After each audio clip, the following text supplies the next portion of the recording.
अस्सलाम वालेकुम, आप देख रहे हैं सिटी 11 न्यूज़ पाकिस्तान HD। खबर शामिल करते हैं फैसलाबाद से। हमारे डिविजनल ब्यूरो चीफ तहसीन हैदर रशीद की रिपोर्ट के मुताबिक फैसलाबाद अल हबीब वेलफेयर फाउंडेशन रजिस्टर्ड के ज़ेर एहतमाम 280 मुस्तहिक़ानों में रमज़ान राशन पैकेज की तकसीम की गई, जिसमें अशिया खुर्दोनोश की तमाम अशिया मौजूद थी। 10 अप्रैल को AHWF के प्रोजेक्ट हमीदा फ्री डिस्पेंसरी पर मरकजी सदर रफ़ीक अहमद राना ने अल हबीब के तमाम स्टाफ में ईदी पैकेज तकसीम किया।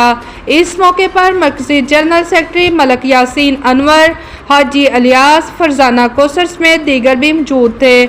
मेहमान ख़ुसूसी रफ़ीक अहमद और दीगर मेहमानों का हार पहना कर पुरजोश इस्तकबाल किया गया।